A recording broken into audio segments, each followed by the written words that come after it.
Hello hello, थोड़ा आवाज बढ़ाइएगा।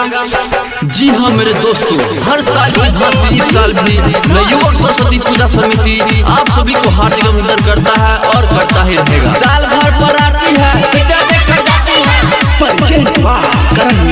केहू से सुना हम कन को न डरे, मूर्ति के पहला विसर्जन हम करे, विसर्जन हम करे, विसर्जन हम करे। केहू से सुना हम कन को न डरे, मूर्ति के पहला विसर्जन हम करे, विसर्जन हम करे।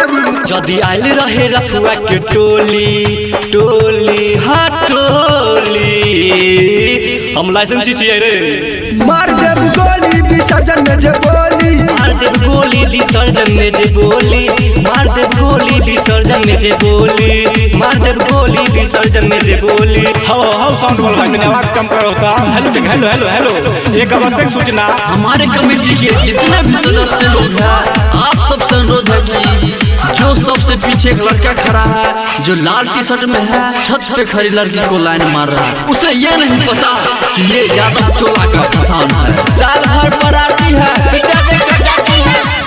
गाना बाजी हो दबा के, केहू न भागी लुका के, साउंड के बेस बढ़ा के, नाची सब कमर हिला के, नाची सब कमर हिला के।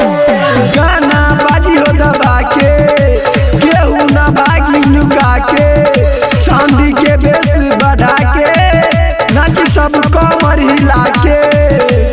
कोनो कानून सुन नहीं हो बाची, पूरा इतिहास गइल हो तो राची, यादव टोली भी गइली, चल चल अब ओई टोली टोली टोली, चल चल ओनी हमरा लवर के घर बा।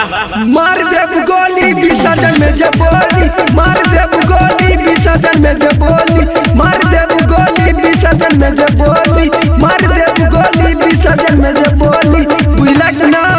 जी हाँ मेरे दोस्तों, इसी के साथ एक और शायरी याद आ गया कि शीशम की लकड़ी की सुगंध किसी चंदन की लकड़ी से कम नहीं होती, शीशम की लकड़ी की सुगंध किसी चंदन की लकड़ी से कम नहीं होती, और यादव से कोई पंगा ले ले इतना किसी में दम नहीं होती। या दोस्तों दम नहीं होती। जिट्टू के गाना बजाबो, गोली में गर्दा उड़ाबो, यादव टोली में भाई धूम धड़का मचाबो, धूम धड़का मचाबो।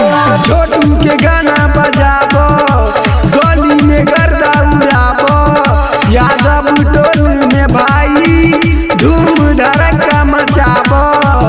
दीपक आदित्य राहुल राकेश हो, साल भर पर मिलल बा एक बार चांस हो, गोविंद जय जयकार हल चल अब ओई टोली टोली टोली, चल चल ओनी हमरा लवर के घर बा। मार देव गोली विसर्जन में जे बोली, मार देव गोली विसर्जन में जे बोली, मार देव गोली विसर्जन में जे बोली, मार देव गोली विसर्जन में जे बोली। बुझला कि ना?